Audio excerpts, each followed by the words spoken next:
Wow, that worked. Good evening. Oh, come on. I told our guests that there would be some massive energy in this hall tonight. Good evening. All right. Okay. You guys are making me look good. Thank you. My name is Youngmoo Kim. I'm director of the Excite Center at Drexel University.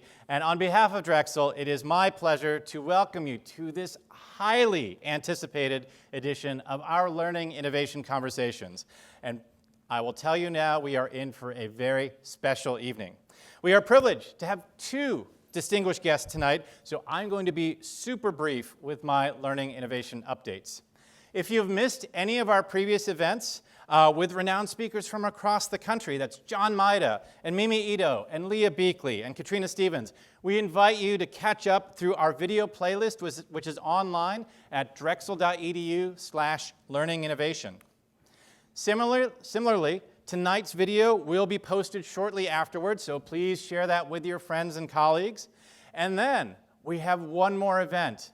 November 28th, our sixth and final speaker for this series will be Dr. Melina Unkefer, Director of the Education Program at Neuroscape, a translational neuroscience center at UCSF, where she leads a multi-university network funded by the National Science Foundation to investigate how executive function and cognitive control contributes to academic achievement in childhood.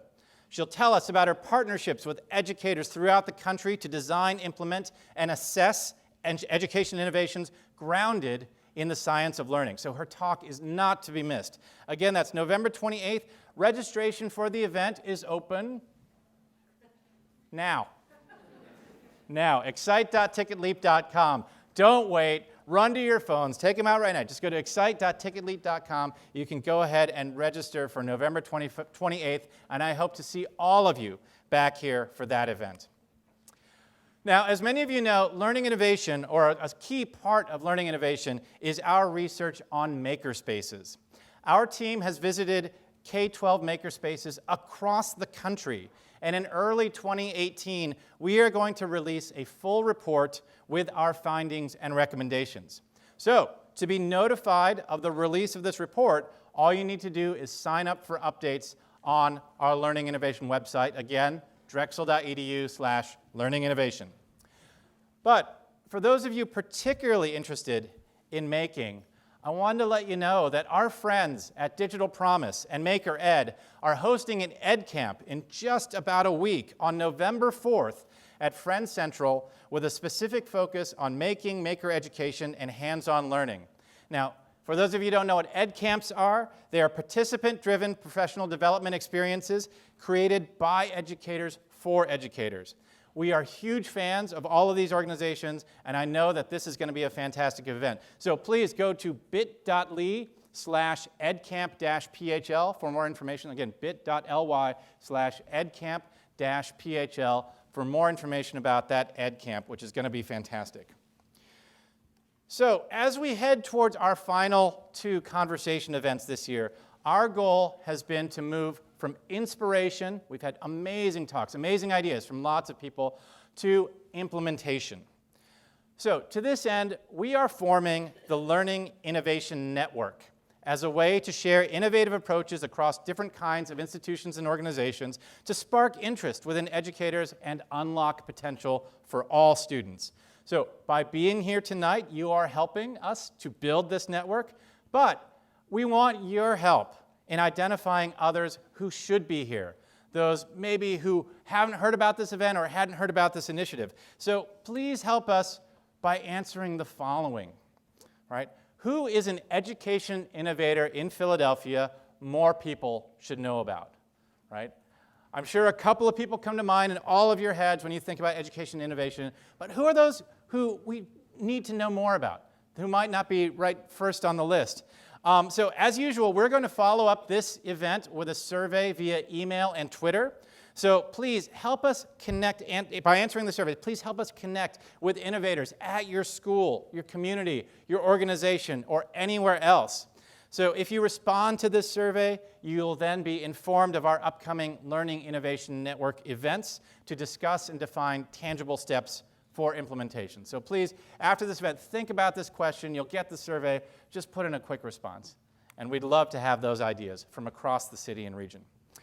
Some quick acknowledgments. At prior events, we've had these amazing graphic recordings. And tonight, we're privileged to have Joe Azar from Crowley & Company recording tonight's proceedings.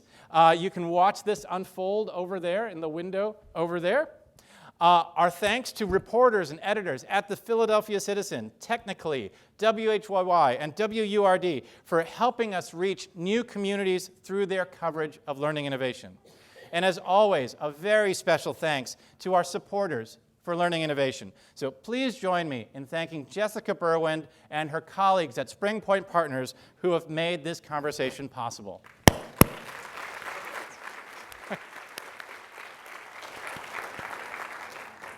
So after tonight's event, we hope you'll join us for a reception in the lobby afterwards so we can continue our informal discussions.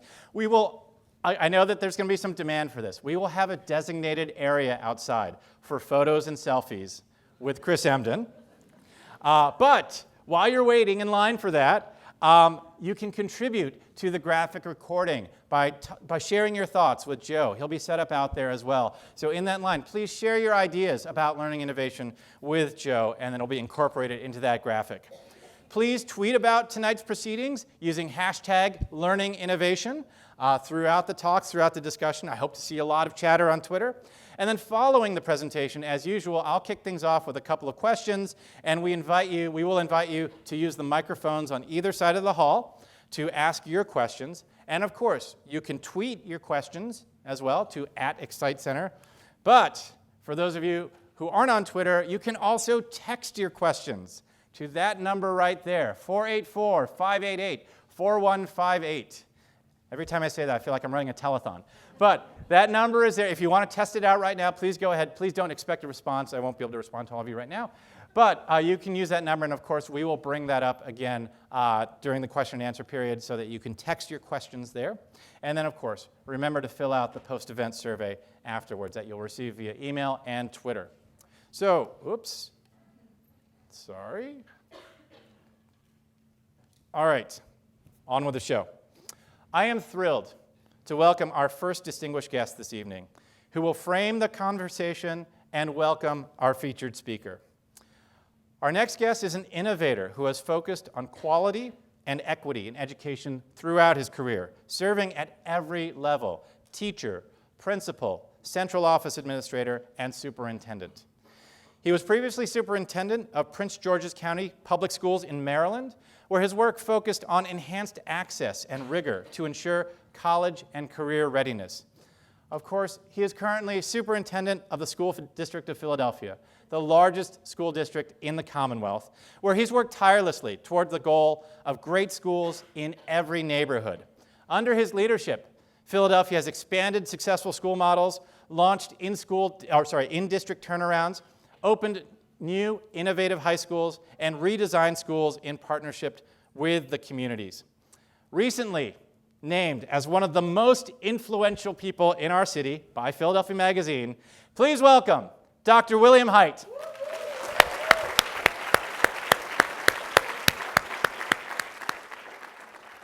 Thank you. Thank you, Dr. Kim. Good evening, everybody.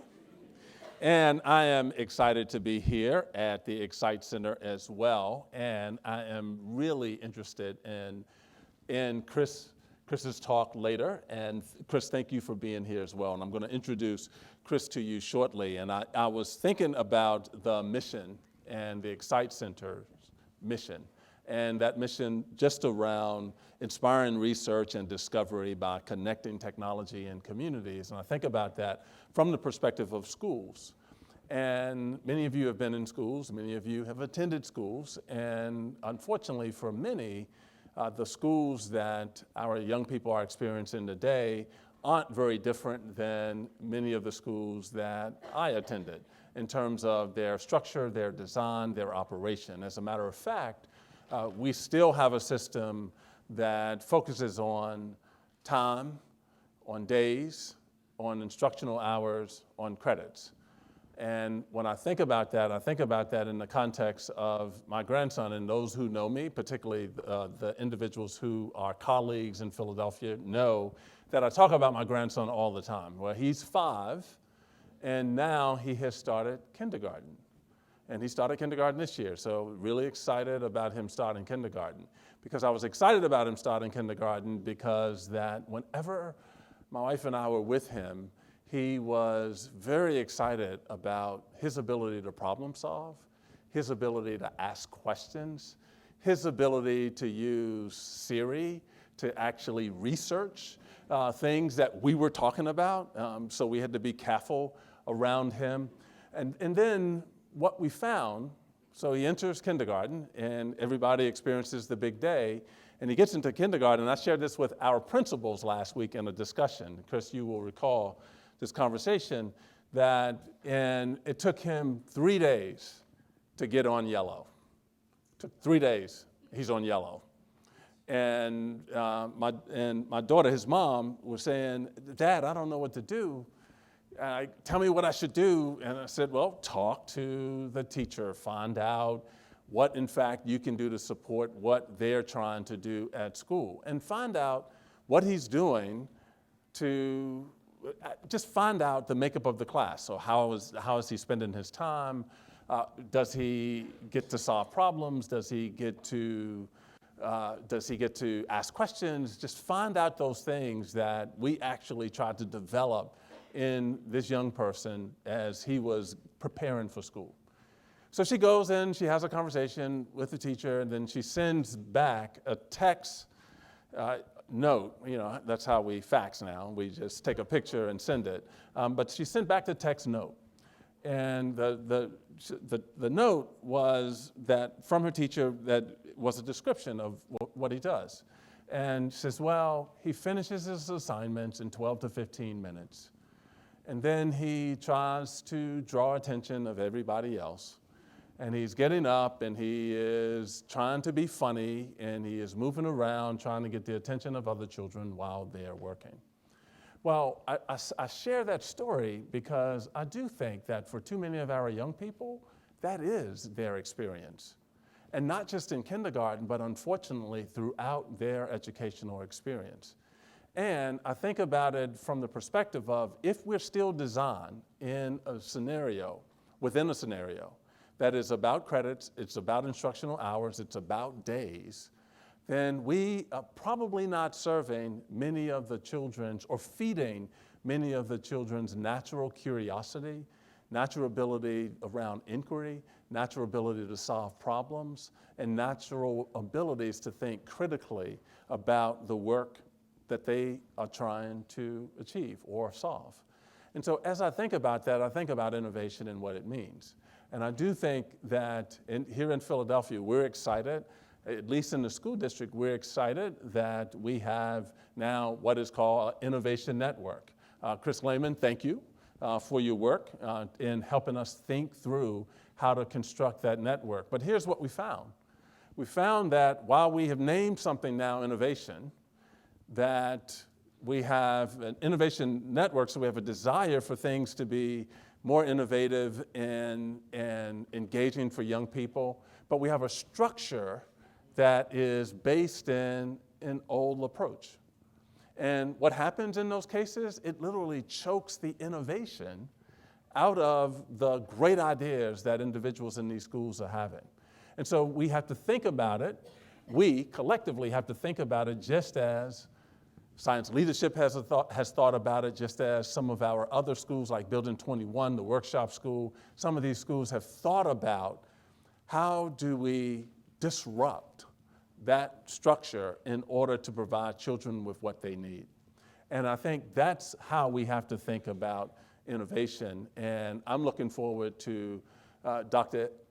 Emdin's comments this evening because hopefully he'll have some sort of answer for me and for all of you. But one of the things that we're really excited about is that we're starting down this path. And this path is not going to change overnight. It's not going to change over a year, but it will change over time. And it will change as we continue to stay focused, and as Dr. Kim described, moving from being inspired to innovate to actually executing on the conditions and the environments that allow for great innovation. And so I'm excited as a part of this evening's program to introduce Dr. Chris Emdin, who is a dynamic speaker, and I know all of you are familiar and know that, who gave the opening keynote at South by Southwest Education last spring and is famous for his TED Talk, Teach Students How to Create Magic, which has been viewed over 2 million times. He is a New York Times best-selling author of the books Urban Science Education for the Hip Hop Generation and for white folks who teach in the hood and the rest of y'all too. He is currently an associate professor in the Department of Mathematics, Science, and Technology at Teachers College, Columbia University, where, oh, by the way, he has now been 10 years. And Chris, good gracious, man, you're just getting younger and better. Right? And he serves as Director of Science Education at the Center for Health Equity and Urban Science Education. He is also the Associate Director of the Institute for Urban and Minority Education at Teachers College. He is an alumni fellow at the Hutchins Center at Harvard University and served as Minorities and Energy Ambassadors for the U.S. Department of Energy and the STEAM Ambassador for the U.S. Department of State. It is my pleasure to introduce you now to our speaker this evening, Dr. Chris Emdin.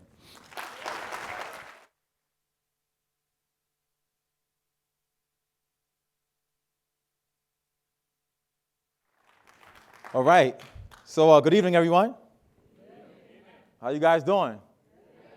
So, I've been charged to come out here and have a conversation about innovation and education. And it's a heck of a topic to delve into, but I'm going to take a stab at it. And, the only unfortunate thing about me having to have this conversation with you is that I only have 45 minutes. Please keep me on task, because I have a tendency to just go on.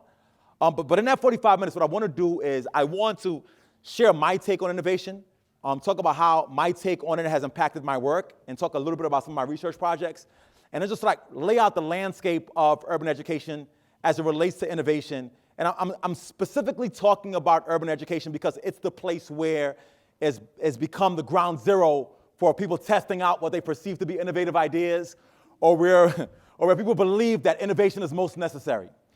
And so the first thing I want to start off with, just in framing the conversation, is that we are here at the Excite Center. And the Excite Center is, a center that's focusing on, expressive and creative, interaction as its anchor. And I can't think of any more innovative or exciting phenomenon than hip hop. So whenever I give a conversation about innovation, I say you got to first look at hip hop. What has hip hop done? What is hip hop doing? How has it reimagined areas of study? And hip hop not only serves as the exemplar for my conversation around innovation, it also serves as the theoretical framework for the academic piece of the conversation I'm going to share with you. And so for me, you innovate by merging worlds that previously were not perceived to exist. You let that synergy happen, and then you study what happens when it organically comes together. And in my work, the big piece of that exemplar is in hip hop ed. So anybody here knows hip hop ed?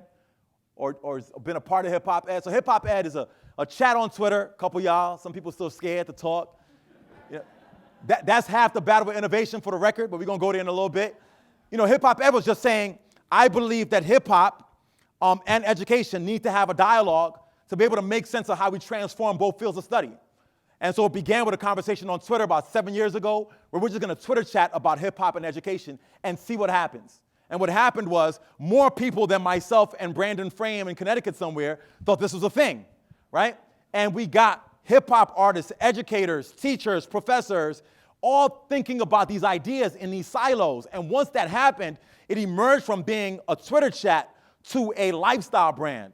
This is also part of our conversation about innovation, meaning people now want to rock hip-hop ed hats. They want to represent what hip-hop ed means. And I think that's what innovation is, this idea that hip-hop sensibilities can merge with education, construct something new for hip-hop and education, but also construct a whole new area and field of study. This idea of hip-hop and education as a thing in its own, right? So that when a young person is rocking a hip-hop ed hat, they're sending messages to the world about the fact that they are equally as hip-hop as they are interested in education, right? That they're constructing new fields of study. They're constructing, which is another real new piece of my work. When you let hip-hop ed happen, then all of a sudden what happened was this construction of a new identity around being ratchetemic. We're going to go there in a minute, right? Right? So initially it began with bringing hip-hop to education and seeing what happened. That evolved into people feeling like, wait, hold up, I am hip-hop and education. And that evolved into people constructing new identities about who they are in the world. So to be ratchet, anybody who's hood in here knows what it means to be ratchet. At least I hope you. Who's ratchet in here? Anybody? Okay. Just for the record though, y'all all required, this is important, right? Y'all all required my endorsement of ratchet identities in academic spaces for you to be like, yes, for a minute. But that's important because when I began my talk, right, you were still like, okay, do I respond yet? These are the things that I think are at the crux of innovation. It's a requirement of the institution that holds power, the space to allow these raw organic expressions of self to have space to become valuable. All I said was ratchetemic, and all of a sudden people got real lit. Which meant that I, in this space, constructed an environment that allowed for the ratchet identity to become expressed. Then opened up the opportunity for you to say, wait, by the way, if you ratchet and you hear, you're automatically ratchetemic, right? The idea here is, because I want to really revolve around this theme of innovation, is bring two worlds that ain't been together before, bring them together. Sit back and watch it happen. When some magic happens, take that magic and celebrate it, right? And once you celebrate it and make it visible, endorse it with the power that you hold. That's how innovation takes root. So for me, it's come in my work through the form of hip-hop ed. Y'all still with me? Now, just because you responded a little bit, somebody said an extra yes, thank you for the extra S's. But before, because that matters. All of this also, when it relates to education, right, it's also about the welcoming then with traditions that the new formed of thing comes from, and then going back to study those traditions. Who's still with me? So look, hip-hop meets education. Hip-hop ed gets formed. Hip-hop ed gets formed, people start expressing themselves as hip-hop and academic. They name it something, we claim the name, we re-endorse it. And then we say, hold up for a minute. If they're bringing out this new thing, we need to go find out where that thing comes from. This is important, because what we oftentimes do in the world of education is when we see this new forms bubble up, we take the new forms, don't do the work to make you understand where it comes from, and then we start doing what corporations did with hip-hop, with innovations in education. So you take this, the part of it that bubbles up, you take that, endorse it, market it, recreate it, sell it back to the folks who created it, and then it becomes an awful rendition of the original. Like, so I went to a conference the other day, and I went up in there, and I met the lady, and she's like, hey, Dr. Emdin, thanks for being here, and here's your swag. It's very interesting. Who's heard the word swag being used as like favors at events? There's a couple people. That's not what swag is. Right? Folks heard the word and said, hey, they were partying and mentioned swag. Swag must be the stuff they have, right? And now they've reimagined. So reimagine what swag is, and what you need to do is go do the homework around swag to fully understand, because swag is not a thing. It's a sensibility. Right? It's a mode of engagement. Like, you can see somebody like, yo, he ain't got no swag. Like, just by virtue of them walking in, somebody got a little bop and he's like, yo, he's swagged out, right? You might perceive that to be the aesthetic. It's actually more of the sensibility, but you have to first do the homework on what emerges to find out where it's birthed from. In education, what hip-hop ed and ratchetemic identities is birthed from is spaces where pedagogical moments happen that allow folks to be fully expressed. So I could end with, or I could begin with like ratchetemic and see like what it is to be ratchet, or I could understand that the most ratchetemic folks in the world exist in spaces like the black church. Right? So I got to study where it comes from. What do I mean by that? You see the lady who at the club on Saturday, at church on Sunday, real Holy Ghost-like, And then on Monday, she back in the hood. So what we're learning from this is the expression of multiple identities fluidly, being celebrated in spaces successfully because that person consistently comes back to the church, even though the expression of self that is ratchet on Saturday is not celebrated in the church, it's welcomed. Y'all ain't even fully with me, because y'all not. Because what I'm talking about now is the construction of new pedagogies, right? That is a function of innovation. So, and for white folks, I write about church as a chapter, but I talk about the idea of a Pentecostal pedagogy as a significant component of what teachers need to utilize in engaging with new populations. Because let me tell you something. Innovation is not reinventing what Dewey said. Now, I'm not mad at Dewey, nor am I mad at Vygotsky or Piaget and them. They did what they did when they did it. But the understanding also has to come that when those folks were constructing those theories and ideas around innovative practices in education, the folks who we are worried about being educated were not supposed to be educated by law. Meaning then that the theoretical frameworks that we're drawing from to construct these new innovative practices by virtue of their existence alone is deeply problematic. So in order for us to be truly innovative, we have to draw from new traditions and study those traditions with the same fervor that we study the folks that we are using to construct their ideas about how to be innovative in contemporary education. Right? So if you're in Philly and you're educated in an urban space and you have not adopted a dream chaser's philosophy, y'all ain't even, if you've not, let me get back on stage. Because you know what? I was about to go all the way there and I got to remember where I'm at. Because, you know, I can't be fully ratchet. I got to get back to my academic. But if you're in Philly, and I mean this genuinely, and you have not adopted a dream chaser's approach to pedagogy, right? With the recognition of the fact that the expression of that dream chaser's Meek Mill, who don't know what I'm talking about? Anybody who does not know what I'm talking about, just raise your hands. It's okay. Let me tell you something. If there's one, and it's okay, because, again, you have to create the space for those who are not welcome.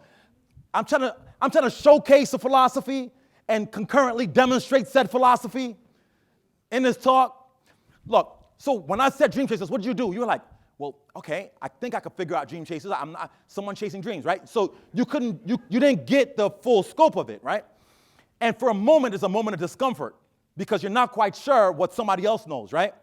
And I could have easily just ignored the fact that you don't know and kept going and allowed you to sit with the discomfort. And what would happen then is that the discomfort about your absence of knowledge temporarily about the nuance of a dream chaser's pedagogy or a Pentecostal pedagogy would be the lens through which you view the rest of my presentation. So now you're like, I didn't know Ratchet, I don't know dream chasers, I don't know Meek Mill, right? So you're spending your I got 45 minutes. You're going to spend your next 15, 20 trying to resolve that tension. Y'all still with me? Well, what you experienced in those last 5 minutes is minuscule in comparison to the experiences of young people in urban communities when the absence of, it's not an indicator of your knowledge, right? When their rules of engagement are foreign in the space, they get so preoccupied in adhering to the norms of the space, it inhibits their ability to be able to get to the core of the content. That 2 minutes is 20 years for somebody. But when you understand a Pentecostal pedagogy, you're like, okay, boom. So, that's not my thing, but what exactly is the pastor doing to get him to keep coming back consistently and knowing their Bible scriptures every single week? Well, man, I don't know. He did say, can I get an amen? Amen. See, 4 people got it, not everybody did. He did say, can I get an amen? Amen. And guess what? Call and response is innovation in contemporary education. Not accidental, because there's a thing. Not an accidental saying, oh, they responded when I said that. Ooh, let's deconstruct that thing. You got to take a pause moment when magic happens, find out why and how it happens, endorse it, then let it rock out again. Y'all still with me? Right. Even here, right? Innovation is the welcoming of hybridity. It's because look, I done said some academic stuff, nah? But I done use some colloquialism. Here's the question. Does my use of colloquial discourse mean that I am any less, I'm degreed up. You know what I mean? Check my resume. So it does not inhibit me from being able to fully express an academic thought or idea, right? Now, I have been endorsed by the institution that invited me. Y'all with me? Excite said, Dr. Emdin, come give a talk, right? And I'm like, look, I'm going to be me. So when I came up and was me, you had, whether or not you liked it or not, you'd have to accept the fact that I'm welcome, right? That's what you want to do for young folks. You know what I mean? That's what it, now, once you do that, I want to take y'all on this journey with me. Y'all ain't really woke like I want y'all to be woke. I'm taking y'all somewhere. Y'all still utilizing that old school approach to this thing, right? Once I get you there, right, and I endorse the joint and I make it really pop, then I can say, hey, you know that can't work everywhere, right? Right? Like, it's valuable, it's accepted, it's respected, it's endorsed. Then I'm like, yo, for the record, when you enter in these spaces, now you got to learn how to flip that. You see, sometimes folks get to where I want to get, because this is the thing with innovation. Once you welcome it and you endorse it, now you got to be able to give folks the ability to transform that innovative practice into social capital, in addition to capital that works in other spaces. Because certain places are not going to let you be fully ratchet or academic, because they're going to see the expression of ratchet first and not look to see the academic. So when you endorse the ratchet, align it to academic, then you introduce pure academic so that the young folks can navigate fluidly through the world. Let me tell you something. When I'm dropping this Pentecostal pedagogy, I'm going to move y'all along. And I know you're still with me. And I know that's why I wish I had 4 hours and 50 minutes rather than 45 minutes, because it's going to take me at least 3 to get y'all comfortable enough to understand how we engage and how this impacts learning. I want y'all to get this with me. Like, I know it's under the guise of a presentation that rattles you, but I also want you to understand, I'm trying to show you what I'm telling you at the same time. Right? Let me tell you something. Respectability is the enemy of progressive pedagogy. Okay? The perception of what the rules of engagement are and allowing those rules to paralyze you is what inhibits you from growing. I'll tell you a quick story, and it's 45, and then I'm going to move on. I remember the first time I got invited to a really fancy schmancy PhD dinner. And I was being invited by folks who were really special in the world of academia. I've come to realize they're not as special as I thought. But when I got invited to the party, and I was so excited to be there, I couldn't eat all day long because I was nervous. So when we get there, and they all talking and theoretical frameworks and ideas and connections and collaborations, I was so hungry from not eating all day I couldn't talk. Literally, I'm like, where is the food? So this was going on, right? So now I'm sure I was being judged. Like, we thought Emdin was smart, but they didn't know I was hungry. So finally, we sit at the table. Now, we sit at the table spread is lovely. They bring the food out. And I'm like, finally, I can eat, be full, then partake in the intellectual discourse. But they had apparently eaten because the food came out, and nobody started eating. So now it's even worse because the food's right in front of me, and I'm like, I don't want to be the first one to eat. So this is all still going on. Y'all still with me? Then the nail on the head of the whole thing was, I was like, you know what? This is internal dialogue. While the dialogues are happening, I'm like, okay, you know what? If they don't eat, damn it, I'm going to eat. So I go to eat, and as I go to eat, I look on the table, and I realize there's 3 forks, 2 knives, a spoon at the top. Everybody got cups, but I don't know which direction, so I don't want to grab somebody else's cup. Y'all feel me? So now, guess what I did? Even though the food was there for the taking, the rules of engagement were so complex and unfamiliar that I would inhibit myself from partaking and showcase my knowledge and that had nothing to do with the food or whether or not I could eat.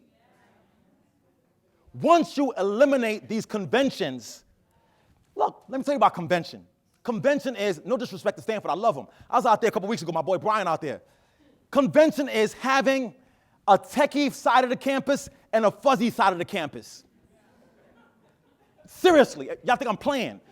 Unwritten rules that say, me and Young Moo was talking the other day. We got MIT, Cornell, tech folks in New York City that were brought in the city. And you know what they did? They took all them cats and put them on an island away from everybody else and expected innovation to happen. You gotta get out of convention. But moving out of convention requires an acceptance of chaos. Now, that's the part. Because remember I said respectability is the enemy of progressive pedagogy? Chaos is inherent in developing innovative practice. It's going to look like, sound like, act like things you've never seen before. Young folks in the classroom from the hood are going to be loud. They are going to exchange and diatribe with each other that you might perceive as insulting. This is where I can't fully. So this is my man. I met him early. He's doing good work. I'm like, yo, but look at you, though, like that fro, your hairline so crooked, my G. Like, what are you doing, right? And he'd be like, well, at least I got here, right? Now, and we're going to go back and forth, right? And then when we're done, I'm going to dap him up, and we're going to celebrate together. Now, and it's going to look loud, it's going to be verbose, it's going to be crazy. Now, when you come in and don't understand that, and you're like, oh my gosh, bullying, like so.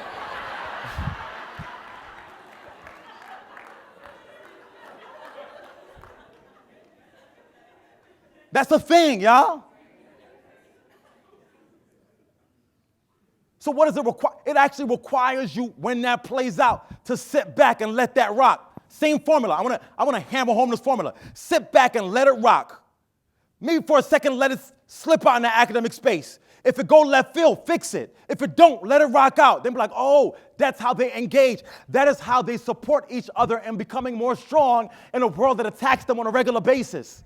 My comfort with being able to play my boy as he plays me back allows me to build the resilience to be able to navigate a world where the cop don't like me. And the teacher that look like the cop don't like me either. But if you curtail the mode of engagement that actually activates the learning, then you lose the opportunity for innovative pedagogy. Y'all still with me? That's just the first slide. Let me move on. I'm going to run out. So this, to me, is my phrase around this thing. A cycle of dysfunction in education is rooted in an adoption of the language of innovation within a culture that fosters stagnation and fears revolution. I'm going to leave that up there, soak that in. People say they want stuff, but can't handle when they got it.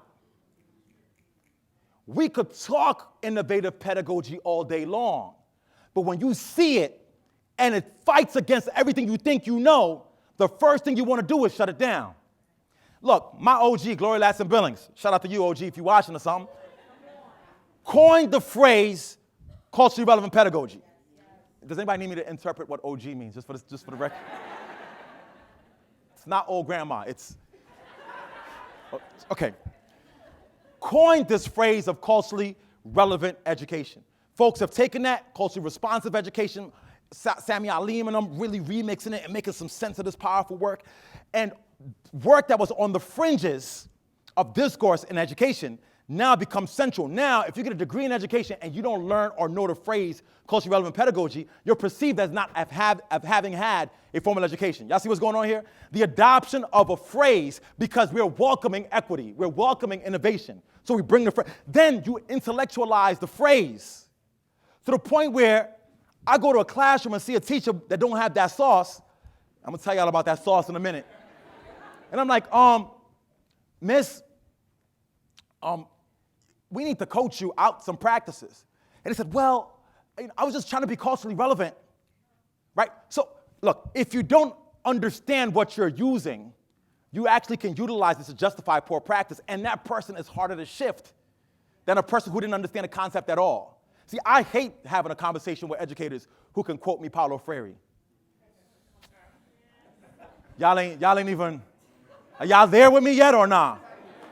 Because they think they know. It's like that old MTV show, you think you know, but you ain't got no idea. And here's the thing, once you've adopted the language of revolution into oppressive practice, you disarm said tool, and then we can't bring anything else in new. So this is what the good doctor was talking about earlier about stagnation in education practice. Sometimes you might have to blow the whole thing up. Are you willing to blow the whole thing? Are you willing to engage in revolution? I know it's not respectable for the professor to come in at Drexel and do an innovation buttoned up talk and talk about the idea of revolution. But if you talk about education and you're not thinking about revolutionary work, you're not talking about education. You're talking about stagnation. You're talking about maintaining a status quo. You ain't even talking about innovation. You got to be, and when I say revolutionary, let's make a distinction. Revolutionary is not taking a new phrase to shift you from your practice. People think once they get shifted that they're doing something. You know, somebody challenges you like, ooh, challenge. But if somebody's consistently challenging you with new ideas, and you make a complete mathematical revolution, it doesn't mean you're engaging in political revolution. Some of us have, when I say mathematical, because we've calculated the process of innovation so well that we can use it. Words have multiple meanings, y'all. Pull out your phone. Everybody pull out your phone. Google the word academic. And whoever get it first, read it, just like Pentecostal pedagogy. Whoever get it first, read it. Google academic. What does it say? Anybody? Relating to education and scholarship. Say that loud. Relating to education and scholarship. Somebody read it with her. 1, 2, 3. Read it with her. Relating to education and scholarship. Thank you very much. That's a little Pentecostal pedagogy, just a little. Relating to education and scholarship. That's definition 1. Now read me the second definition. Not of practical relevance, but only theoretical. Did y'all read that? Say it again, please. Not of practical relevance, of only theoretical interest. It's the same word. Do y'all understand what I'm saying? And the word takes on multiple meanings.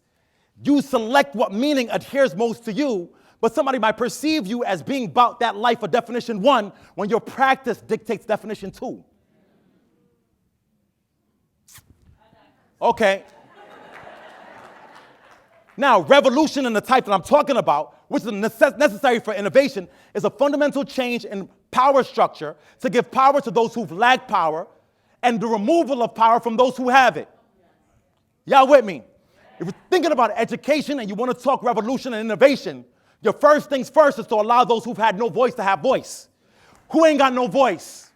Them kids. Look, we could talk about innovative practices for them all day long. We could collaborate. I want to just join new teams. I just want to join new frameworks. I just want to, you know, all day long. But are they there at the table? You know, let me draw from the brilliant scholar Solange Knowles, who, let me drink my water. Y'all ain't even really with me today. Whose album is a title. And matter of fact, if you look through all the topics, the songs on that album, we could do a whole talk on the album songs. But the album title is A Seat at the Table. You can't innovate if you don't have the folks who are there having a conversation with you. And not only is it the people there, because here's the thing. Folks are like, well, listen, I've got cultural representation. 2 black folks, 2 white folks, 1 LGBTQ person, and done. I'm talking about the young folks in the hood. I'm talking about those who've never had power. Who's had the least power? Those who went through schools, were abused by schools, and left schools. You want to find out how to innovate? Go and find the people who you made leave, because they didn't drop out. You pushed them out. Go find the folks who you pushed out, recruit them to be a part of your consortium, and allow them to inform you on what went wrong for them on your watch. Other than that, you ain't innovating nothing, because all you're doing is continuing the cycle of dysfunction and wondering why you ain't got no answers. You want to do revolution? I mean, let's push. Bring rappers to the stage to come teach. That's what we did. I wrote Kendrick's people. I had my grad students all right here. Dear Mr. Kendrick Lamar. Y'all, I'm serious, y'all. We love your work. The students are listening to it because and it came with, the kids are bumping him in the headphones and ignoring everything we saying. And that's an indictment on us because we're doing something that's not popular enough to compete. You know, you can't talk about innovation if you're focusing on the wrong problem. Right? The problem is you. You're the problem, dog. Like at the end of the, I mean, let's be frank. If you're not having results that you want, it's not the students' problem. The students are doing all the things they're supposed to be doing anyway. You know, can I just throw some shade real quick? You got Duckworth talking all day about some grit, it's now become a piece of the lexicon and every conversation around improving urban education. She ain't say it was for urban, but we knew who it was for. You know, folks drop gem, take it if it's you. So you were saying it's us. You can't teach grit to someone and say they lack grit if you don't understand the fact that by virtue of their existence, grit been born. If you in the hood and you dress fly every day, you got grit. If you got $1 in your pocket and you still look popping, you got grit. Oh. Let me just stay here. So if you base your approach to improving urban education on teaching someone grit or resilience, you're not teaching them grit. You don't teach grit, you activate grit. You don't teach resilience, you endorse existing forms of resilience. But if you ain't ready to see the forms that's expressing naturally, look, even mindfulness. I'm sorry, look, Young Moo looking at me like, Emdin, you wilding today. Look, even the concept of mindfulness, right? People are saying, well, teach young folks to be mindful of their practice. But folks don't want young folks to be mindful, because if they were mindful and aware of phenomena around them, they will be calling out your BS on a regular basis. So the kind of mindfulness that you're advocating for essentially is be mindful of whether or not you offend me. Not be mindful of the social milieu in which I'm embedded that forces me to be oppressed. So even work that calls forth religious practices has been taken and bastardized and utilized to justify the fact that these young folks are lacking things to begin with. If we gotta, look, y'all, we gotta stop. I don't know how else to make sense of this. The whole entire thing is wrong. I mean, I don't know how else to put it out here and make it, it's broke, so broke. Yo, it's so broke, folks be turning up over a 1% increase on your test scores. Let me tell you something. The whole entire approach is flawed. All of it. And the only reason we're not tapping into the approach to do it different is because it makes folks uncomfortable. That's why I named the book For White Folks Who Teach in the Hood. To keep it a buck, white folks who ain't from the hood is uncomfortable with hood expressions. It's also named White Folks Who Teach in the Hood, and the rest of y'all too. Black folks with white supremacist ideologies who've been endorsed by institutions to be happy to be the only one also reinforce same processes. The reason why we ain't getting nowhere is because folks who don't understand the culture won't let the culture in. And folks who understand the culture feel as though they have to strip out who they are to be endorsed by folks. And as we all play this silly game, folks elsewhere are actually teaching young folks to be free. I think about urban education on a consistent basis. Sometimes I lose sleep over it. We got a broken down urban public school system that is not achieving the way it should. And we got to own the fact that it ain't doing what it's supposed to do. And then parents look at that and be like, yo, this is not working for my kid. And somebody gallops around on a mighty horse and says, hey, I'll fix it. And then the parents are so thirsty for different that they jump on the boat of different. And they haven't even vetted what different is. They just know it's different from what they got. So they jumping from frying pan into the fire. These cats jumping with these new things. They wrap up a pretty suit around it. The kids might wear a tie every day. You want to charter up. And the charter's doubling down on poor pedagogy. And now we sitting here battling. I don't like your charter. I don't like your public. Your charter sucks. Your public sucks. And the private independent schools are letting kids free. They engage in practices that are truly innovative. The most powerful invitation I've gotten since the release of my book was an invitation to go speak at a school that was, I was like, y'all sure y'all want For White Folks Who Teach in the Hood? Because when I got there, I was like, yo, this is not the hood. I mean, I drove up to the school when we got there. I got there, the guy spoke into a little microphone thing and opened up the gate to the school compound. Y'all got a compound? I don't got a compound. My schools ain't had no compound. They open up to the compound. Y'all listening? I get in there, the limo's going through. Oh, Dr. Emdin, here's lacrosse field A, football team B. There's the science center donated by one of our parents. I was like, wow, right?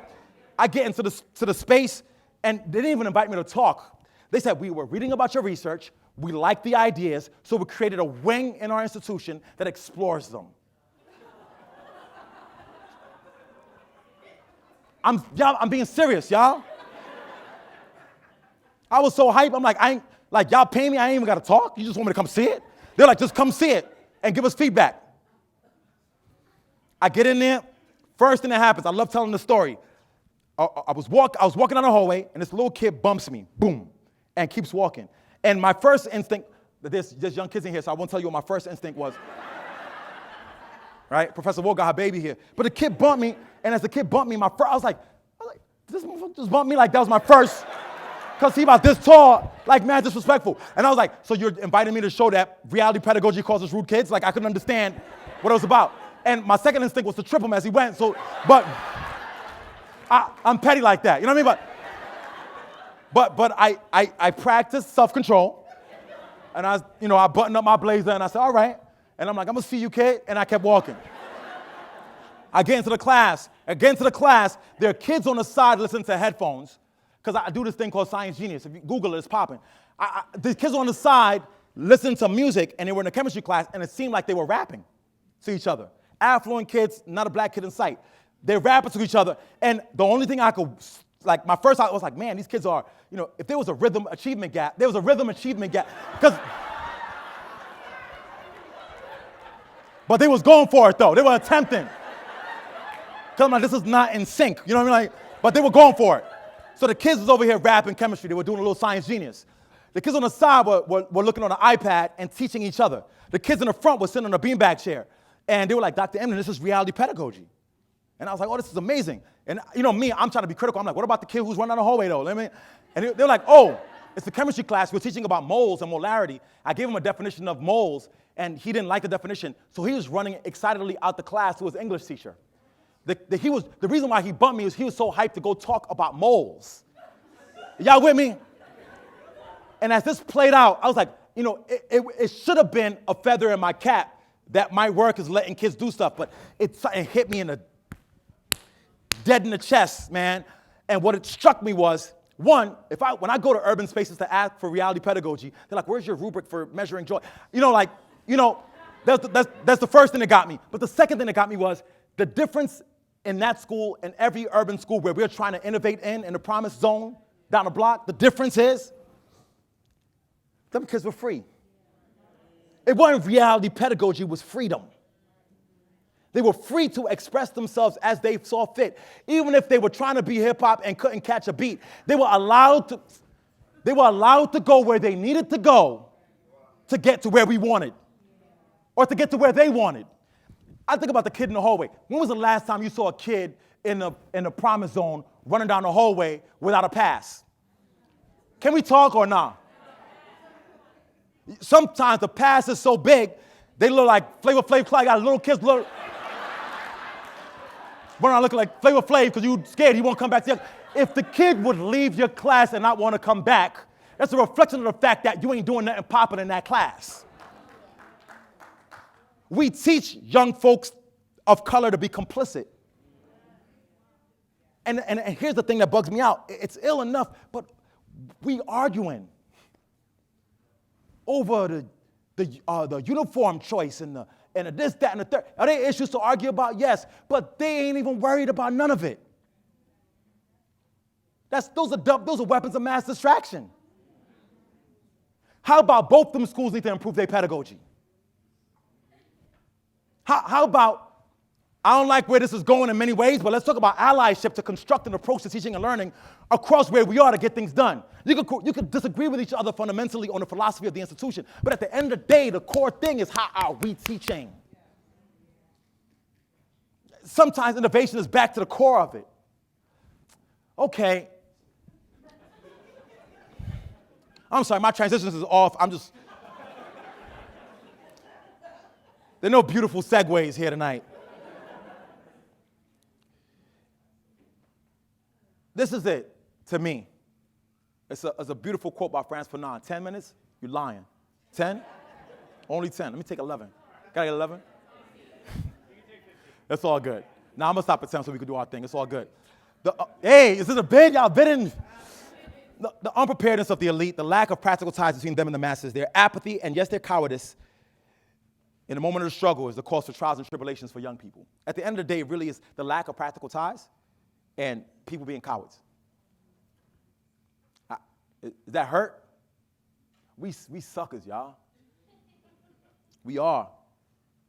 We've allowed a person to be in charge of education in this country who don't have a degree in education while we tell educators they need a master's.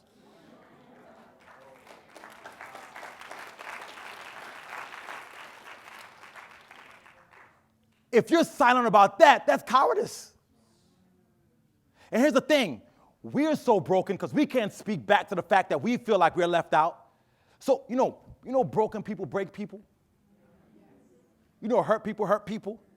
As a field of education, collectively, why we can't fully innovate is because we've allowed society to dictate for us what education is on the scale of value or lack of value. So you yourself been hurt. You're in an abusive relationship with the system. Y'all don't even want to talk tonight. I only got 10. I'd go all the way there. You're in an abusive. I am in a look. I'm an anthobiochemist, undergrad, master's in natural sciences. When I went to tell my mama that I was going to go teach, I'd never seen such disappointment. Can we talk? And I had to ask I'm like, Mom, the lab is boring.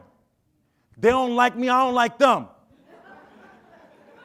But when I tutor for 30 minutes a week, I feel like the ancestors are calling my name when I leave.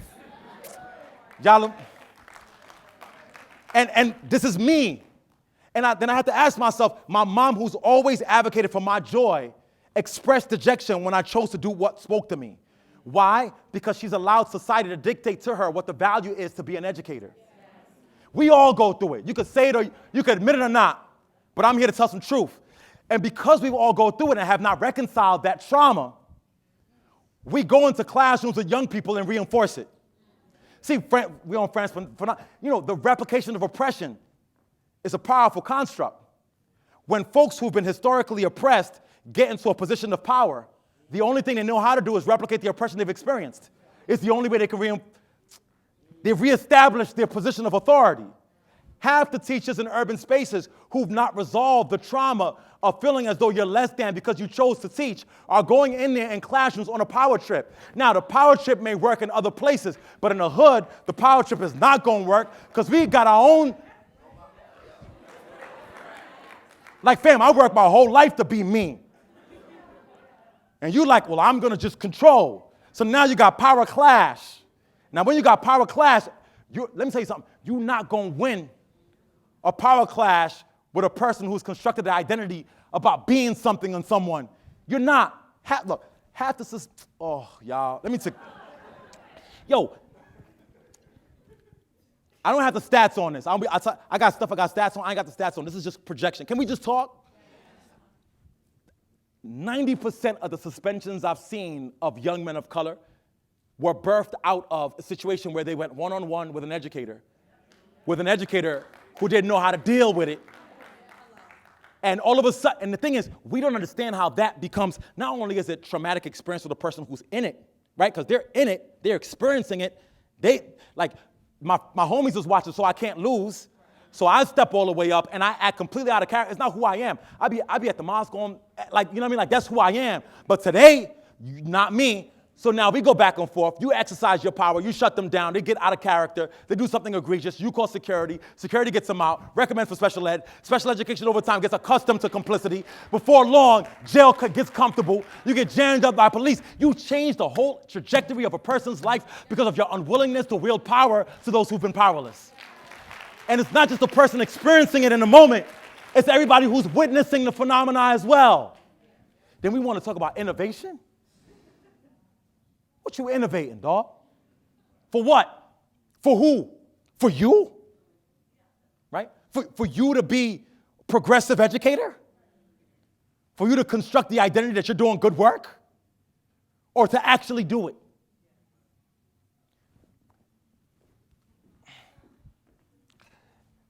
I'm going to pause soon, but I just wanted to share some things.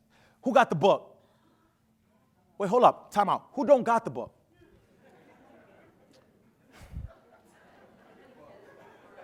Look, I feel bad for you, son. You got 99 problems and teaching well is one. You better pull up that Amazon and cop that joint. Look. Thank you, sis. Appreciate that.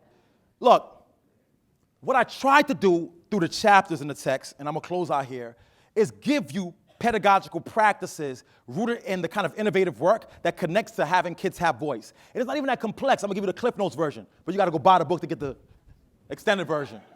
All right, it's like the snippet for the album. Cogenerative dialogues and ciphers.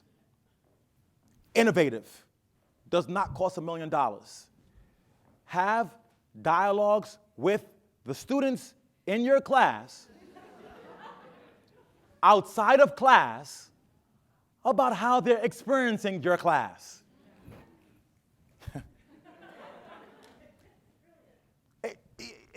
That's the thing. See, but I'm glad you said that. What she said is brilliant. I wish I could take full credit. You know where I got that from? Hip hop. When I see ciphers, and when somebody ain't got no bars, they be like, mm-mm. And when somebody does, they're like, woo! Like it's consistent, immediate feedback loop. Cipher, cogenerative dialogue, number one. Number two, co-teach. What's co-teaching? A situation where you allow the young people to take the helm of the instruction. Whether or not they have the content expertise. They develop the content expertise as they go to teach the construct. Half of y'all don't remember what you learned in school anyway. You learn it when you're doing your lesson planning. Keep it a buck. So give the young people a concerted and deliberate approach to be able to design their own lessons and then implement said lessons. And in best case scenario, you learn from what they're doing and then utilize it in your own practice. Look, I like coming out to give speeches and keynotes. I mean, it's how I live. It works for me. But the best professional development you can ever have is based on you watching yourself teach, watching students teach, gleaning ideas from what they do and incorporating them into the next thing that you do. It's all in-house. Right, Chris? That's LA Chris. Where you at, dog? In-house. You don't need nobody. You might get somebody in just for a little punch, but consistent revision of our own practice and work. And so co-teaching, I'm going to connect back to there's 7 C's. I get that, 7 C's? The seventh one, I'm going to jump the second to the seventh, curation. Curation is simply, look, no teacher gets better at their craft unless they see themselves teaching. Record yourself teaching. You don't gotta live stream it to Dr. Height. Like, I know he cares, but he don't really care. Have a child record you as you teach. Get your videotape back before they leave so you don't end up on YouTube. Create consistent 2-minute vignettes of yourself in practice. On the weekend, study yourself. Come back on Monday and be more lit. Basketball players, football coaches, sometimes they spend more time watching tape than they do actually practicing. Do y'all know that? Are you not the LeBron James, Kobe Bryant of your classroom? Or if you're not there, don't you want to be? That's the innovation to me. I mean, I had some other joints in there. I'm going to stop with this one. It's not even one of the C's, it's a little addendum so you can read the rest. I got you a little appetizer. Clean. Everybody say clean. You see, this is Urban Education 101. Young people who come from spaces where the environment is lacking in aesthetics and beauty and all the things that we all love to be around have only one vehicle to be able to surround themselves with the same phenomenon, and that vehicle is themselves. So if my life experience is broken, I want to rock something fly so I could feel like something. Educators miss this completely. The value of aesthetic and physical representation for folks who've lacked. It is at the core and crux of their identity. If you step on my new J's since Morris Blackman till 2017, same response. And if you don't value that, you miss how to connect to them. Something simple like, bruh, I see how that fitted matching them sneakers. You're doing it right now. And walk away. Who's with me, man? That matters. Another thing too, when you, and I'm not style police, you might have your own swag, but when you come to teach a young person whose identity is wrapped around their physical representation, and you come in there every day looking trash, and you are the single representation of what it means to be college educated. Hold on to this. Can you rock with me? You're like, go to school, stay in school. And you come in there looking like you ain't worth nothing. I'm like, stay in school to look like you? Nah, I'm good. because we don't understand what that means. Now, don't dress like them, but dress like something. Look, if you was going somewhere where it mattered to you, you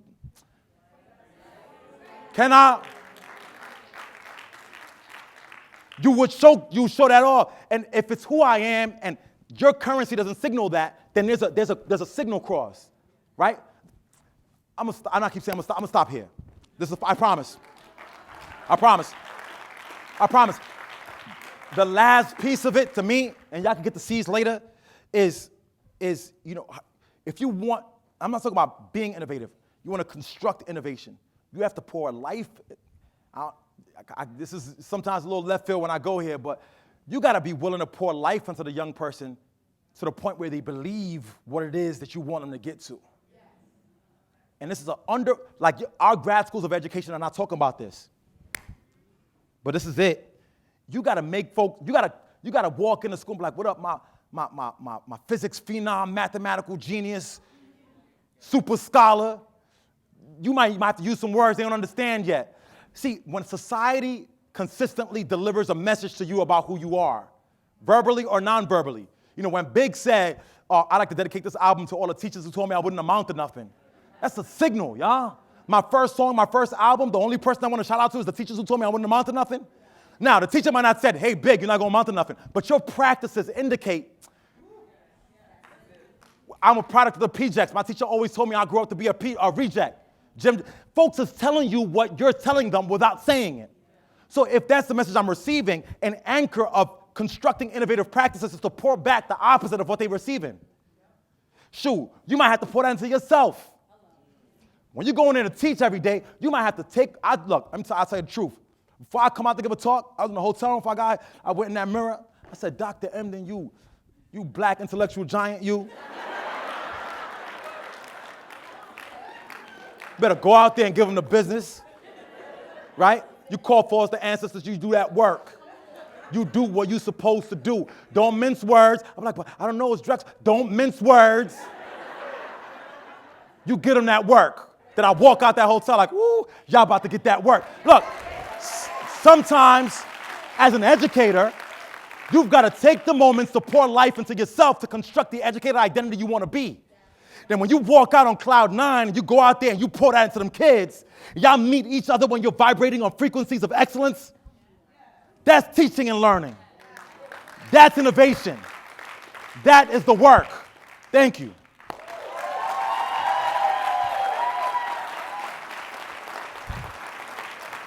Thank y'all. I appreciate it.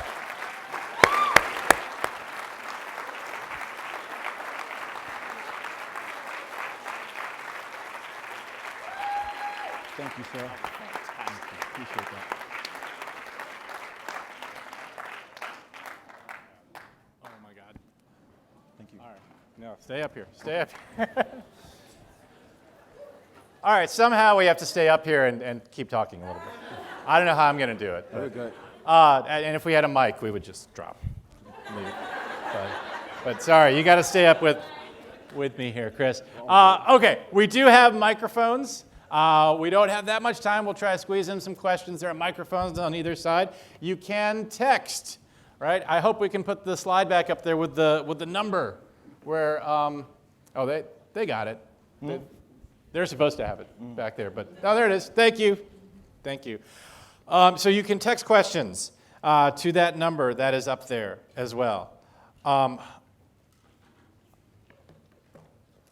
need a drink. Yeah. I'm just going to try to kick this off, and I'm going to let you talk some more because that's what we really want to hear.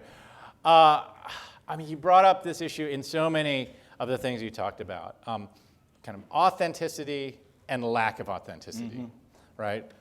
In different environments. Whether the school, a school who might read your book and try to implement some things, but kind of scratch the surface. Right.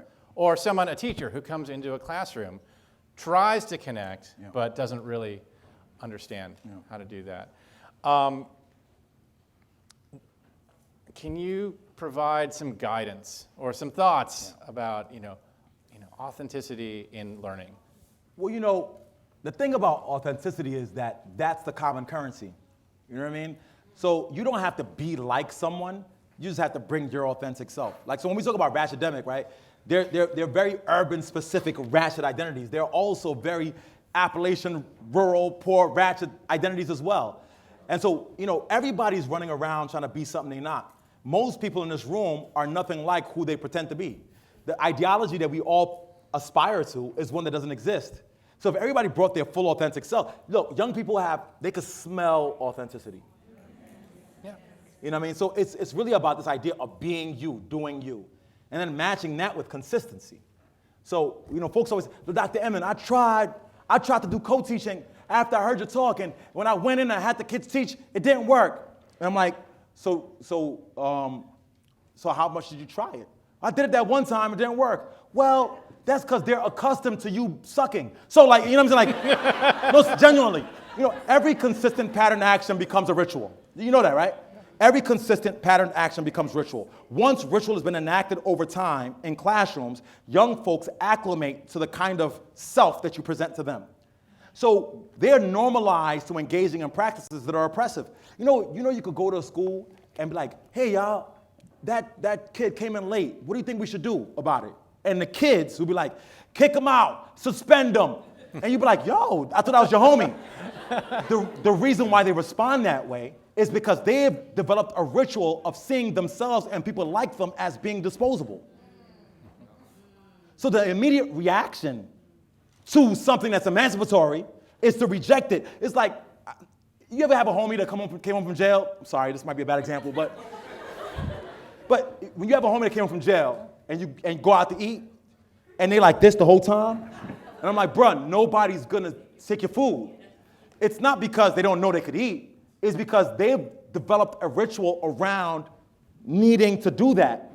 That even in a space where they're free, they've developed. So young folks are so accustomed to this pedagogy of poverty and pedagogy of oppression that it takes consistent pattern action and counter practices to negate existing poor practices. So I'm like, you gotta try something at least 3 times to develop a new ritual. So let them co-teach at least 3 times. So nah, this is weird. Nah, I don't understand. Wait, he doing it twice? Wait, he did it. Yo, this might be how it is in here. Then who feels me? They recalibrate themselves to spaces where they need to be themselves. But you can't try innovation once and be like, oh, innovation sucks, I'm done, right? You gotta see it through. And that's the hard part, right? When people are scared of what it is to see it through. Yeah. Or people are uncomfortable with seeing it through. Yeah. So it brings up another great point. I mean, you alluded to this multiple times in your remarks. I mean, this notion of innovation, right? We get dazzled by the flashy new thing, right? The new product, the new tech, whatever. But innovation isn't just that, right? Or isn't even that necessarily, right? Innovation takes many, many forms. Yeah. How many times? Let's see. How do I formulate this question? I mean, you talked about this. Let's say in your South by Southwest talk, right? That. About not trying to tech away some of our problems. I mean, so much of the discussion, especially around education and innovation, is around, hey, here's this new tech, right? And I mean, give it to you, give it to me, give it to pretty much anyone in this room, and we roll our eyes. Oh, yeah, that's not going to work. Why does the discussion always go there? Look, the thing is that people think that because it's new, it's better. And that is the opposite of what we know, right? So, it's like, oh, it's a new device. Give it to all the kids. I'm like, wait, I hate to throw shade on my own school district. Like in New York, we have a Computer Science for All initiative, which is an amazing initiative. Like, who doesn't want every kid to do computer science, right? It sounds great, but 2% of the teachers know how to do anything. Like, half them cats can't open email. So how am I going to, you know what I'm saying? So you might have to take a step back and till the soil before jumping out the window. And again, it's the tilling the soil is a slow process. It's an ugly process. And we have to learn to be comfortable with discomfort, right? It's like, I got to the point in my life and my work and my existence, like, I know it's going to be uncomfortable. So I've learned to acclimate to being comfortable with discomfort. And we have to learn to be comfortable with the fact that things don't work the way they're supposed to. Also, some old school stuff still works. And this is scary to folks who want to talk about innovation. And like when I talk about the C's of coordinative dialogue, you don't need stuff to do it. You need people and willingness, right? And it's I remember, I'm not trying not to talk too much, I've been talking all day, but I remember once I was asked to go to talk to this the school district about ways to transform their practice through this huge grant they got. And everybody was like, oh, and I told them all this stuff. Then they were like, oh, you know what? There's a digital divide. Give all the kids iPads. And I was like, wait a minute, right? And then they gave the kids the iPads, right? And guess what happened? And the laptops. They were breaking them. Like, you ever have a laptop cart in your school and the kids start taking all the keys off the laptop cart? Who's the educator in here? Just so I know who's really about that life or not. Okay, you ever give the kids the device and you be like, yo, why are they ripping the keys off the laptop? Like, aren't they appreciative of the tech tools we're giving them? Because you gave them new tools, but you're doing old stuff. So the new tools makes no difference because, look, anybody can word process. I'm giving you a brand new Chromebook, and I'm like, word process. I've been doing that since I was 2. So now, the only thing I could do that's innovative enough is break the thing and see if it works good. But then you blame the young folks for how they respond to the use of the tool because you never did the work of being innovative in the tool. And so this backwards thinking is what's the flaw of how we move forward. Just because it's new doesn't mean it's better. Sometimes you got to prepare for the stuff before you do the stuff. I've been doing Science Genius for 7 years. So Science Genius is this thing in New York where we have the kids rap about science content. And then the homie Jizza joined me on it. The kids rap. Then we do a science rap battle. It's a big auditorium. And it's literally like smack, except, anybody know what smack is? It's like smack except around STEM. And the kids love it. And we're like, Dr. Emdin, why aren't you writing a paper on this yet? Like, and I'm like, because it takes time to do good research, right? I could put it out. I could write a really quick, pithy piece and it's popping. But if I want folks to really understand the work, I've got to first understand my work. When I understand all that's going on and I'm fully out, don't worry, the paper's going to come. But I got to do the work first. The real work is slow. The real work is ugly. The real work is laborious. But I'd rather do that work first than unleash Science Genius on the planet. Right? Then, hey, here's Science Genius. Then people start messing it up. Then be like, oh, this thing ain't working. Right? Yeah. It requires the tilling work first. Okay, we've got a couple of people waiting to ask questions. So how about over here? Hi. I am an educator in Philadelphia, and I just want to make a couple comments and see what you think. So this morning I was in a grade group meeting for an hour where I was told I had to make up a schedule according to what my administrator felt we should be doing in math for the hour. So it was spelled out, step by step, how many minutes I was to spend on each part of my math, hour. And I wonder, where this innovation fits in with this, and I wish Dr. Haidt was here to hear my comments because I was very upset at the fact that I was told I would be observed when that starting Monday I better be following this schedule, and just wondered what you thought about that first, and second, the fact that we still assess students the way we did 30 years ago. So that's, all about, those percentage increases that, we just heard about in our emails from Dr. Haidt. So, it's very frustrating to hear all this, and I just wondered what you thought. Thank you.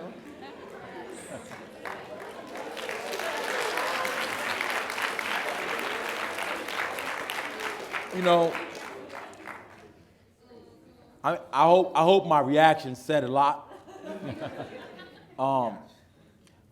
Listen, we know that you can't hyperstructure good teaching.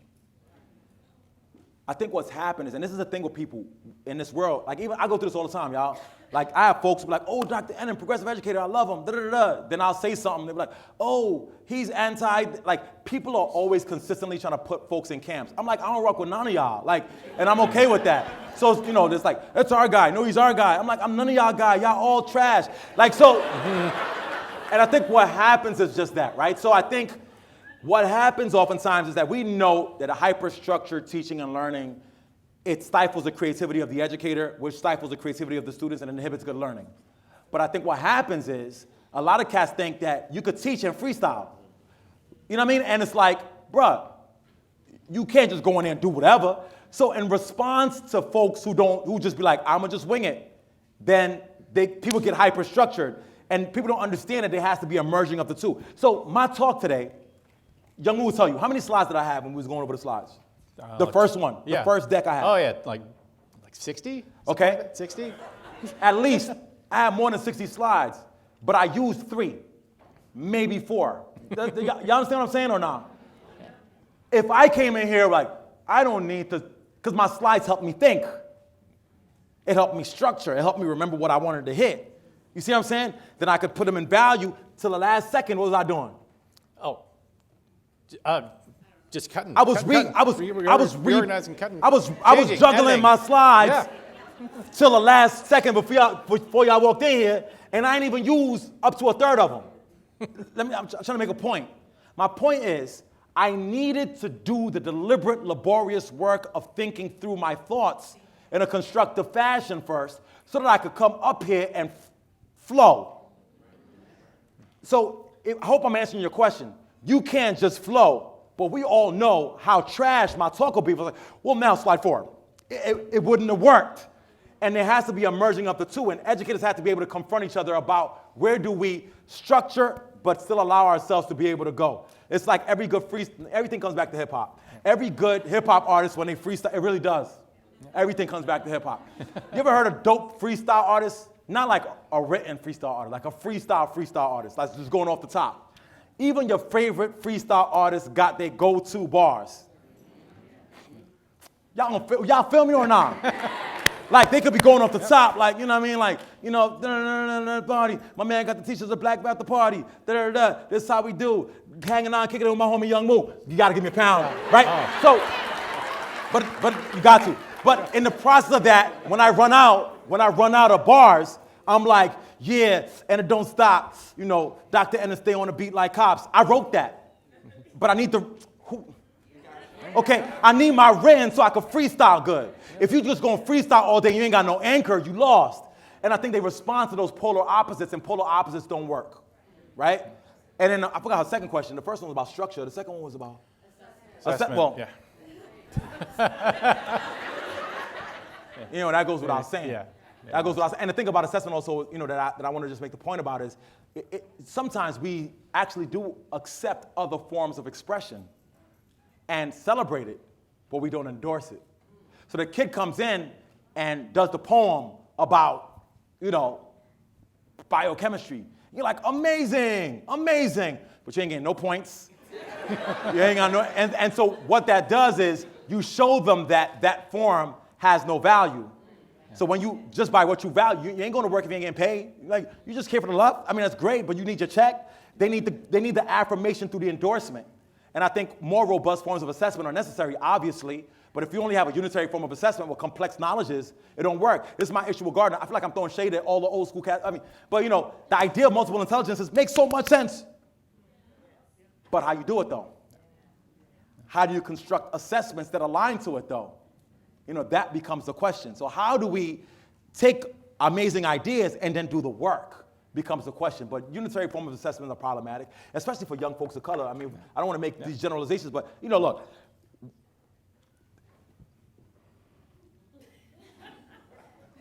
Black folks write dope when we write. It is what we just excellent in all things. But you got to also understand, for a population who historically has been legally barred from being able to read or write by law, you develop skill sets other than the written form to be able to translate information. So this is why we value the griot. This is why you value the storyteller. That's why you know what your great-great-great-grandmother did, even though she couldn't write down a story in a memoir. Your mama told you, like they told each other. So we've developed a skill set to be able to be strengthened on the verbal skill set.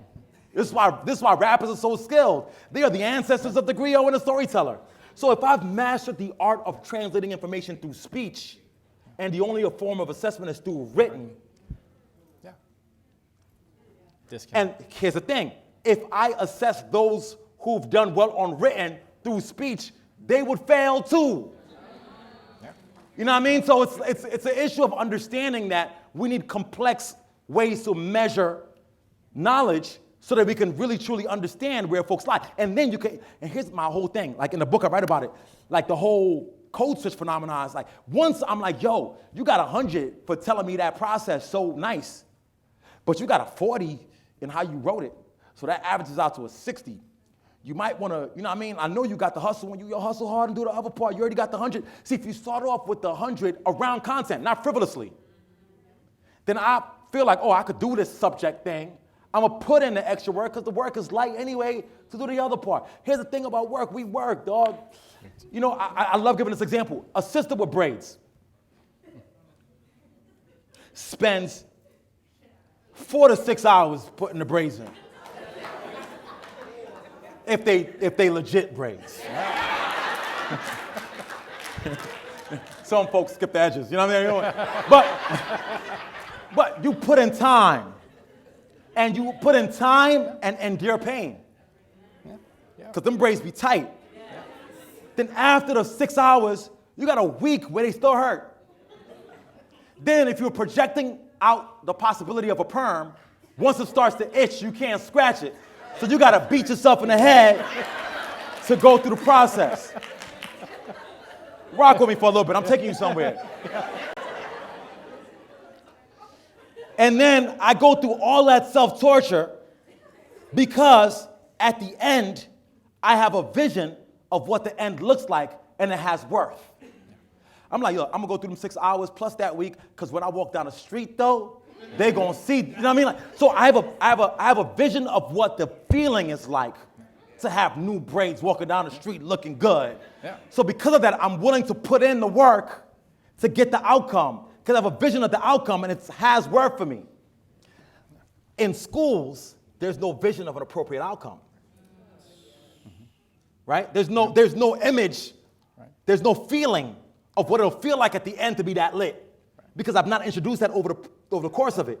So I'm not going to endure nothing because I can't see the end result. And you've not endorsed the end result. But if I create a vision what it looks like consistently to do that performance around content, and I make you feel the feeling of what it looks like, how lit it is to graduate and be on top. Like I make you feel that now I have something to project towards. So then the work is light. Look, homework for 2 hours has nothing on braids for 6. Right? It's the inability for us to recognize how we take what happens in these non-academic spaces and construct visions for pedagogy based on them. That's innovation. Yeah, absolutely.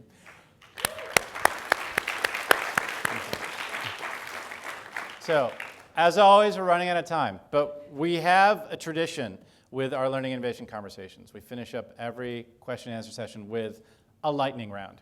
But I'm going to do it a little different because all these people are lined up here, and I'm sure they have great questions as well. So the goal of the lightning round is to get through as many questions as possible with as succinct answers as possible. I talk, dog. I got you. I'm working on it. All right. So, but I'm going to need, the people who are lined up to ask questions to help me on this. So we're going to bounce back and forth, and we're going to go try to get some of these text questions in. All right. We don't have a clock, but hey, put 60 seconds on the clock or whatever. All right. So let's start over here. Please ask your questions as quickly as possible, and we'll get answers as quickly as possible. So let's go here. Dr. Emdin, it was great listening to you. My question is, so I'm a first-year doc student at Penn, and one of the biggest issues that I see within our school is the fact that we're in the city of Philadelphia, but we're not in the city of Philadelphia. And for the majority of it, like people that come to the institution are very insular, but they don't actually go out and impact the outer skirts of the community. We know that there's a lot of educational issues that are going on in this community that a school like Penn could help in a vast majority of ways. So in your professional opinion, what would you say would be the best way in bridging that gap? Go to the hood. No, genuinely. I think sometimes we have to provide the models for the institutions. Yep. Right? And make sure that gets visible. So if you go to the places they won't go and then you showcase what that is, you provide an exemplar for them. And there's a lot more. You know what? If y'all got questions where I can't do it, just tweet me. Y'all got my handle, right? Yeah. Yeah, just tweet Chris me. Emdin. Yeah, tweet me and I'll give you more in depth. But my whole thing is maybe you construct the vision for them. You lead them by what you do and then showcase it, right? And then also I think a social media presence matters. So you could be the doc student at Penn, no disrespect to Penn, who's actually doing the work. You might get visibility around that calls attention to it, that signals to them what they should be doing. So sometimes we got to lead, not follow, you know what I mean? Awesome.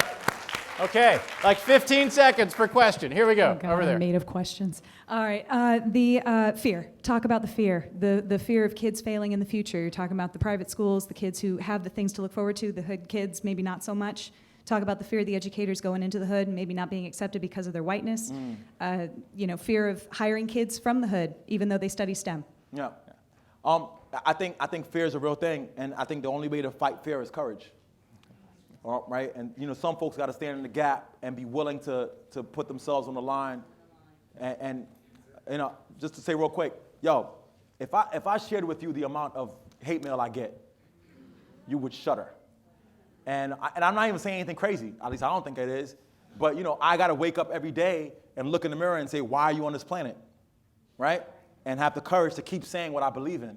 And I think the biggest way to eliminate a fear is to have the courage to look it in the face. Right here. Go. In discussing how blackness is taught, the media has a very particular idea of what a black body looks like Word. and should do and should be presented as, often a very visceral and, if anything, dead thing. So how do you as an educator teach blackness, teach the people that see these images in the news that a body in the street is not the only thing that they are? How do you teach blackness to people? Why you ask that in a lightning round, dog? I tried to get You here. didn't know. I tried. I'm sorry. I don't think you teach blackness. I think you express it. I think that the chief mechanism that I've been able to utilize to be able to showcase who I am is that blackness is not monolithic, and that it evolves in multiple spaces and in multiple ways. You catch me right here in the middle of a talk, the spirit talk, and I'm lit. You catch me at dinner, I'm laid back, chilling, trying to scope the scene out. You catch me in a cipher, I got bars. I think we all have multiple forms of expression, right? And I think our willingness to showcase all our full selves in a full spectrum is the only way to fully demonstrate to those who don't know what blackness is, what it should be, and what it could be. And there's so much more I could say, but I hope that helped a little bit. Thank you. Yeah. It's a brilliant question, bro. Over there, 15 seconds. You say on innovation, you don't need stuff, you need people, you need willingness. I'm a student teacher. We have a whole bunch of student teachers over here. We're all about to go into these new schools and all these new areas, and there's going to be lots of fear. There are going to be people who are tired and they aren't willing. Yeah. How do we get them willing? Yeah. So one thing I would say to y'all is, I don't know if you guys know about, when I opened up with hip hop ed, hashtag hip hop ed, HIPHOPED. And what hip hop ed has been for me and for new teachers is a consort. Matter of fact, tonight at 9 o'clock we have a chat on hip hop ed. So every Tuesday night at 9 p.m. Eastern, we have a convening of literally teachers, educators, parents, whatever, and we all just pick a topic and talk about it. And what hip hop ed has done is that we've created community. So when you're fearful and you're out there, you need a squad. Don't ever go solo. Go with a team. And hip hop ed allows folks who have the sensibility to have a squad to rep for them. So you can be like, yo, what do I say to this person? What do I do? I tell cats all the time, don't come for me. Don't do it. You can send your little emails, but don't actually try to come for me because my team will be at your neck, right? And the fact, my boldness sometimes comes with the fact that I know I got people who believe in what I believe in, who has my back. And sometimes when you got a squad, you want to go fast, go by yourself. You want to go far and deep, you go with a squad. So as a student teacher, construct a squad who believes in this with you. And you support each other and you push each other. Thank you. Yeah. Okay, 3 more, really quick. Yes, really fast. Okay, I'm not a formal educator, but I work with Penn Data Center, which is building relationships between Ivy League and the urban inner city schools. So I'm there all day, but I'm not teaching them. We bring programming and resources.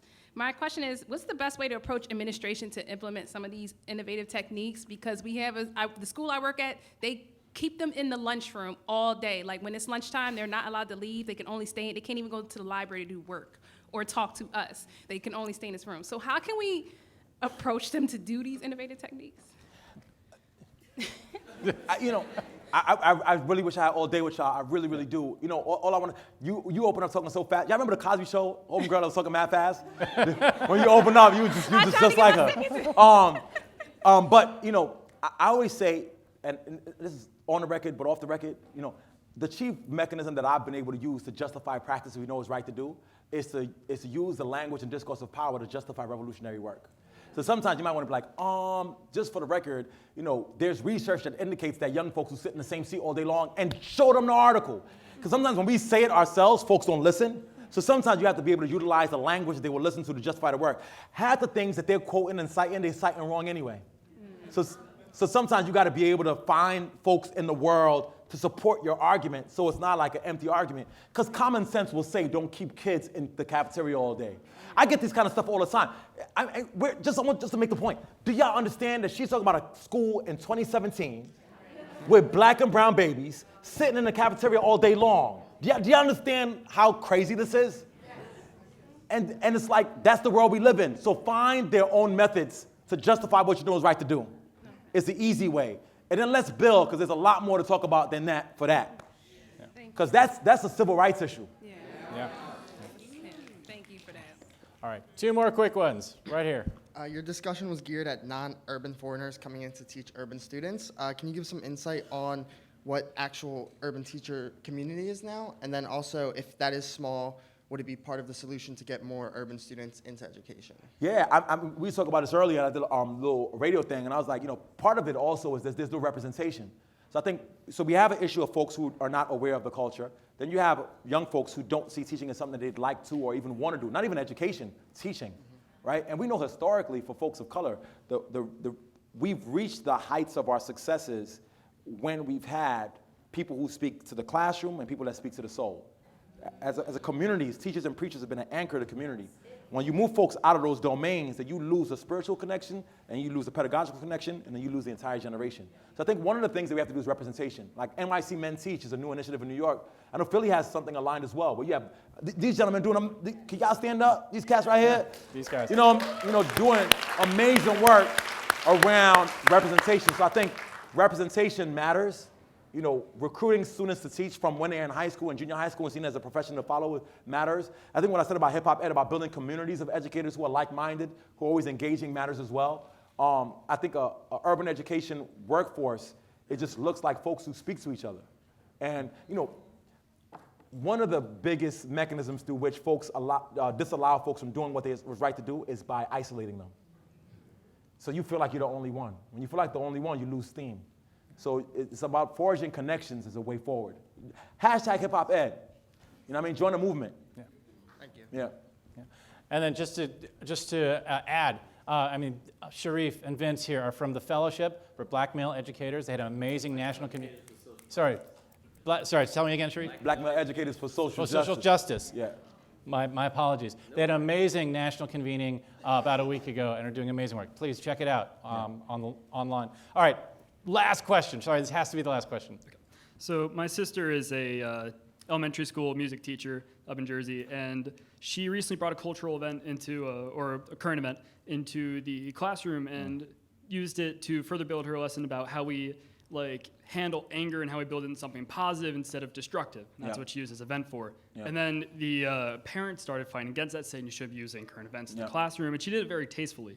And then the board and her principal said, yeah, you can't do that anymore. Right. So now she's worried about how much can she bring in culturally and current event-wise. And what would you say, how far can she go against this, really? One thing I've always found, and it's unfortunate that's the case, and I wish I had more time to just delve really deeply, but one thing I've always found is if the first interaction with the parent is around that or something negative, they will fight it. If they understand from the beginning that you have their child's best interest at heart, they will trust that you're going to do the right thing. And the ways to avert that is by community connection from the beginning. The same folks who are fighting against what she did would be fighting to make sure she keeps her job if they was rocking with her early. Right? And so it's like, I always tell cats, don't jump out the window till you know who your allies are. Right? And form allies with parents first before everything. Again, it's the tilling the soil part. Your first phone call home should not be open school night. Your first phone call home should not be when somebody does something wrong. Your first 4 phone calls home should be around the fact that your child is amazing and awesome and I care so much about them. Because in that instance, they will trust you to do what might be perceived to be more provocative. And otherwise, you're perceived intrinsically as being the enemy because they're expecting you to do something wrong to begin with because it's an antagonistic relationship. And I think there's strategies to be able to sort of figure it out from now on. But the beautiful thing about teaching is there's always a restart button. You know what I mean? You could screw up all September. Starting Monday, you reach out first, you write an apology, you say this is what I was trying to do, you explain it out, you keep it safe, you get them on your side, they rocking with you, then do the work. You got to be strategic. Awesome, thank you. No worries. All right, we are going to have to stop it there.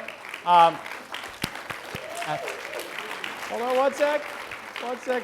All right, at some point, we're going to have to go over this lightning round concept. All right, we're going to have to see some remedial work. I on didn't that. help, I'm sorry. No, it was great. Please join us afterwards. There's a reception out there. We're going to have the selfie area set up. Please stay around, discuss. One more hand for Dr. Chris Emdin. Appreciate that. Good luck. Thank you, man. Appreciate it.